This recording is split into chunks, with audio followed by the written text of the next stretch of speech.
there's one thing I can give an answer to here. Somebody asked me, now, if it's so dangerous for my animals and the crocodiles eat them, why do I let them walk around near the river?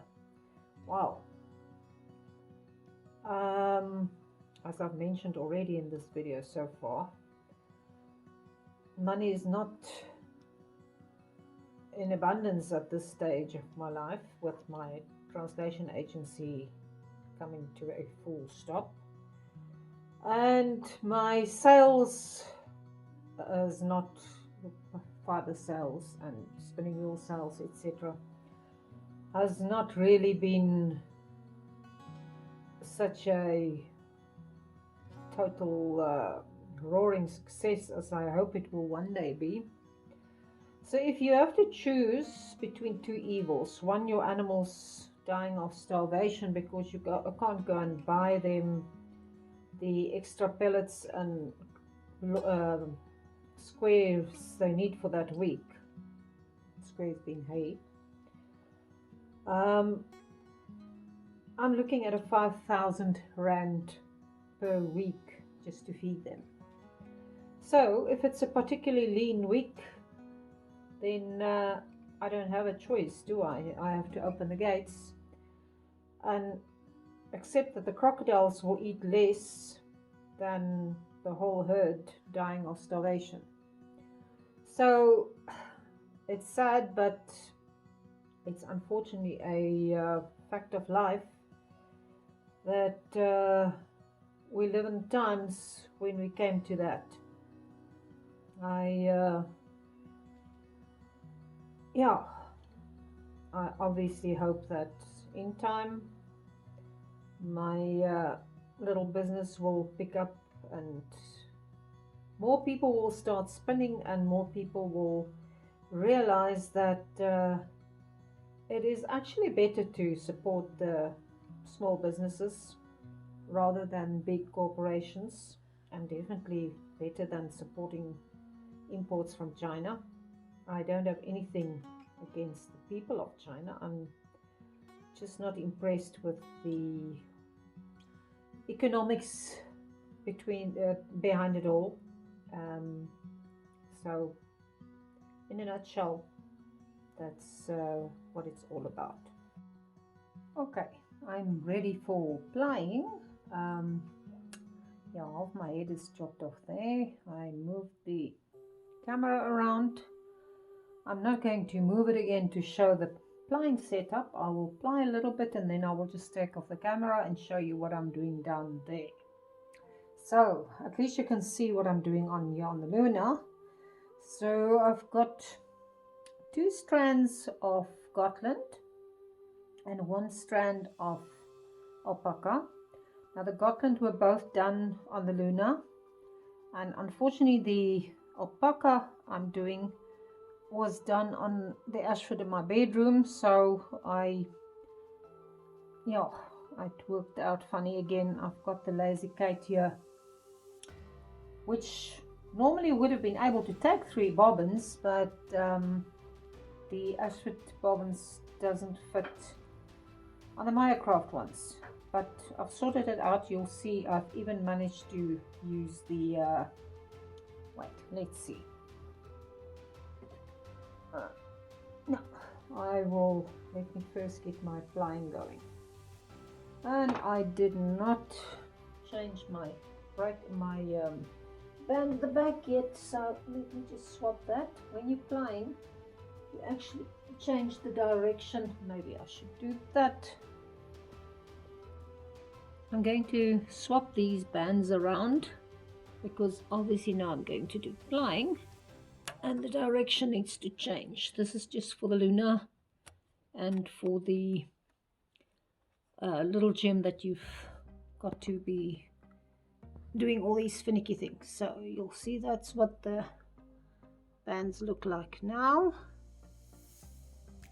And those little pulleys over there. That is what the plying setup looks like. Everything is now hanging here like limp lettuce because I haven't started plying yet. So these are the 2 bobbins that I've just spun up on the Luna.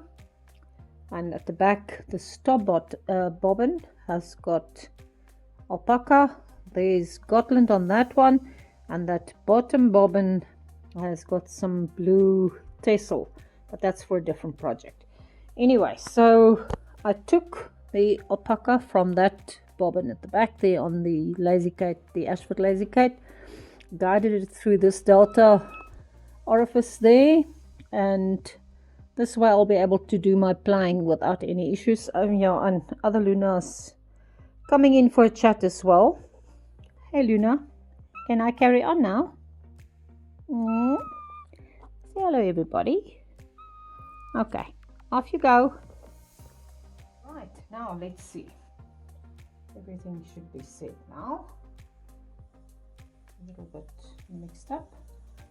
Just want to make sure that there's no little, yeah, there's a little piggy tail in there. Let me just get them out of the way. Just need to add a bit of ply. And that bobbin was used for spinning the last time, so it's going to need quite a bit of ply to get that sorted. There's another big tail still. And normally I was supposed to have already started separating these yarns, or at least waited with the camera until I'm ready now. Look at in the car. But let me do this. Maybe you can see what I'm doing. I say it's things that one normally does from the start. Anyway, there we go. Let's see, I think my uptake is not enough.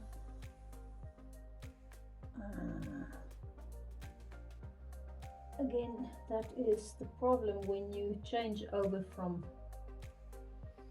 a smaller bobbin to a bigger bobbin, because now obviously I'm plying on a jumbo bobbin to add 3 small bobbins. This looks lovely.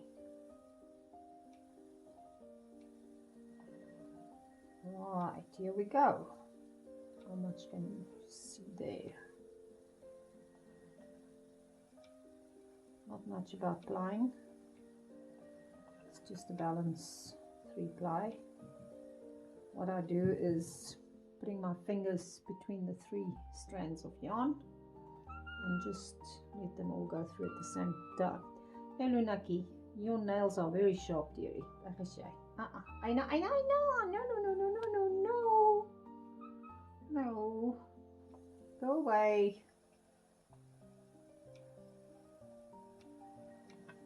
Guess I'm a sucker for punishment with all these cats here. I should have put them outside. Normally this time of the day they enjoy the sunshine outside. Anyway. I like this wool. I think it's going to be pretty nicely. It's sort of an Aran weight. Or, yeah, between DK and Aran. I have not decided what I'm going to do with it yet.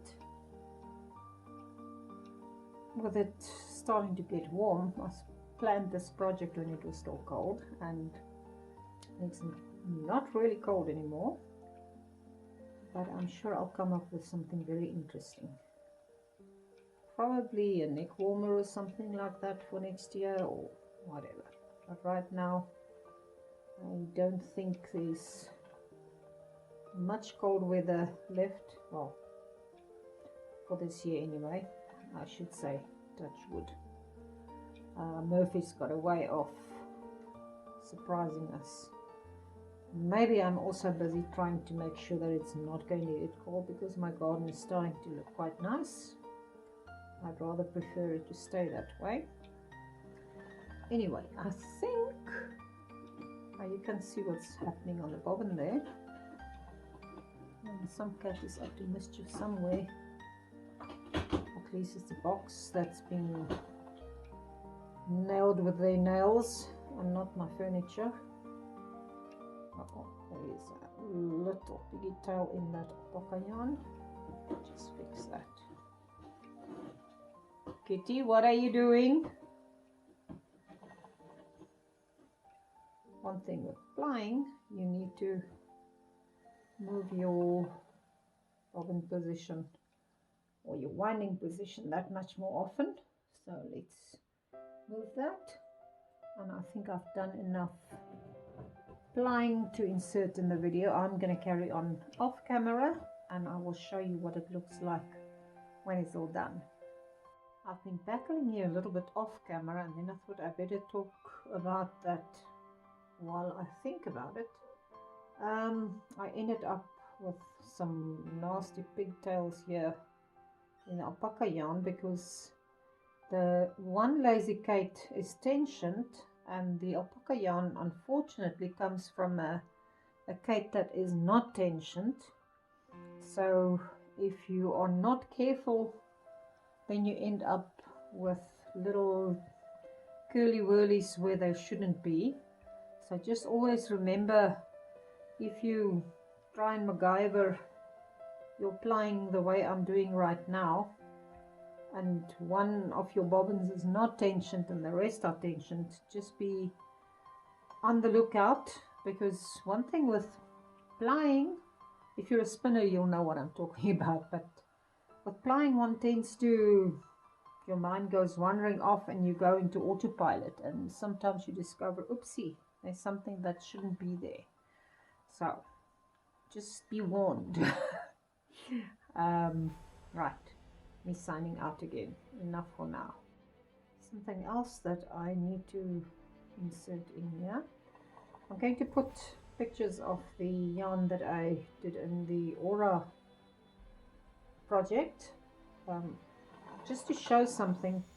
Part of that was done for an order, but as I was spinning, I grabbed a white bat to carry on spinning, and only when I did the washing and setting the twist and everything of that particular skein did I get confirmation of what I thought when I was spinning, that I might have taken a bat that I prepared for another project that was 20% suri and white alpaca. The white alpaca was the same in both bats, but the 20% suri that I added, same color though, was obviously extra for a very different project.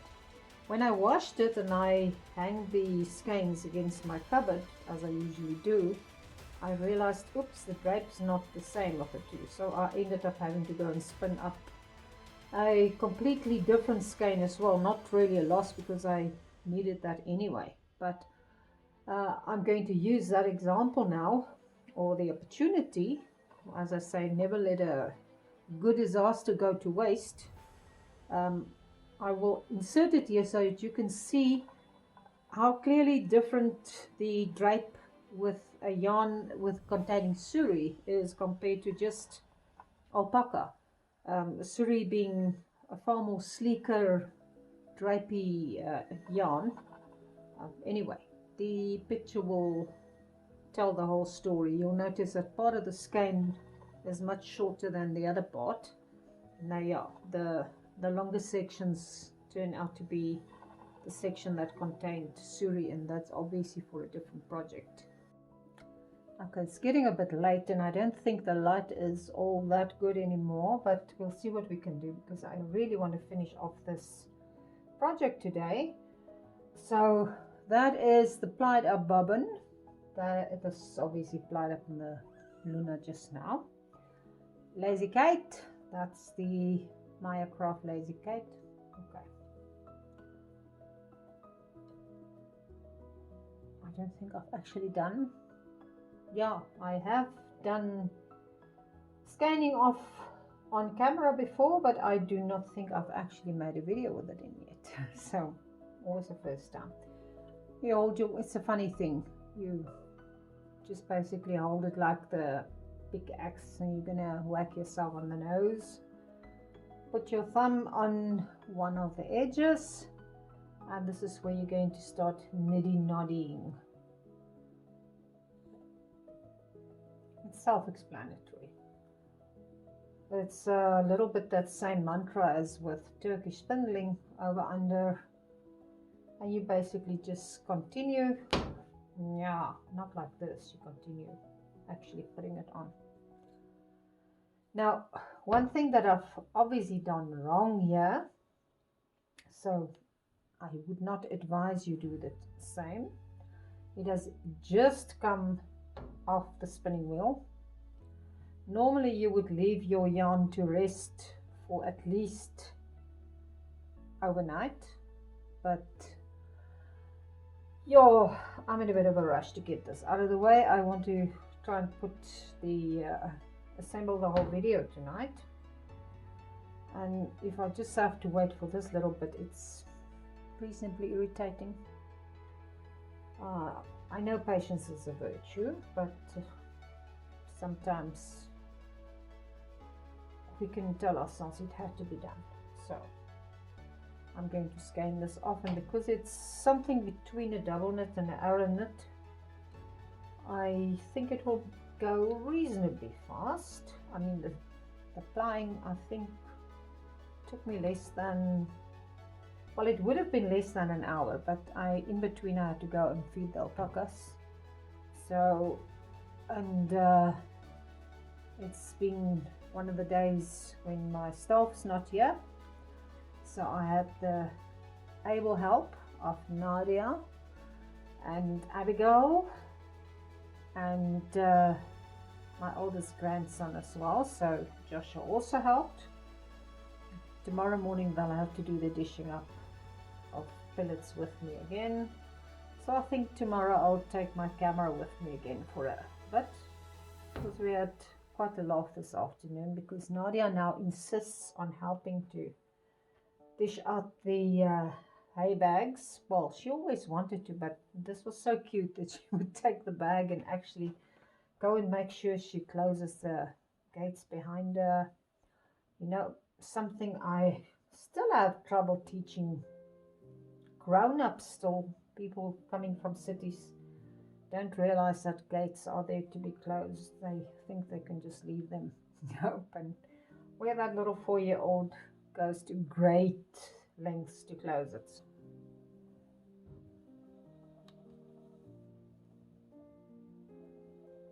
I could probably have put it on a smaller niddy-noddy, because there's not a lot of yarn, but this is sort of a convenient hang size. We'll see when I'm finished. Oh yeah, in case you're wondering, that is the lazy cape that actually belongs to the rose.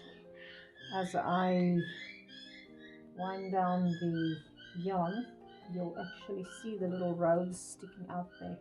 When I'm finished, I will show it to you, because it's so cute. Being a rose person myself. Okay, we've reached the end of this, so let me just I'll take that off. And I don't know what, if the camera doesn't really show enough. Let me show you. Isn't it beautiful? There's a little rose, and there's even place to put your spare pulley. Place to put your spare pulley, because the rose comes with 2 pulleys. Your fine pulley for very thin yarns, and the bigger one. I've left the bigger one on the rose for now, because I've also got the other head. No, that's right, that head is, yeah, that is for the rose. I've got the high-speed head as well for the rose, which I will use when I want to do really fine yarns. So for the moment I was still happy with the other one. Now let me show you what you're supposed to do when you get to this point. And Murphy was actually kind for a change, because the 2 ends are reasonably close together. You're going to tie those 2 ends together, because remember, let me see if I'm going to fit this in on camera. Just going to tie those 2 ends together. Now you're going to take that extra bit of yarn, just sort of guide it through the middle, any place there, and whichever way you want to do. So I'm now going to take the other end through as well. So So we've got it like that. It's just because you're going to set the ply, you need to wash it now. And I'm telling you one thing, after all the effort to do your spinning, you do not want that knot to come undone and all your yarn to go in every direction. Now I'm doing something that's probably not so good because I'm not making a serious knot. I wanted to come loose, but I'm going to wash it so I know to be careful. So there's our plied off, or well, our skeined off Nadia. Let's see. I will go and weigh it and I will let you know. Right, you go there. The weight and the length as well. At least I can go and fit that in. So you just give it a few twists, as many as you want, and just let them wrap together. It's such a satisfying moment of your spinning this, because ta-da, you've got your finished skein of yarn. And unfortunately, yeah, my light is really horrible. I should have waited for it to be pitch dark, because now it's sort of in between. Well, I'll see when I do the actual editing if it's good enough to show. Otherwise I'll make another plan. So until next time, bye.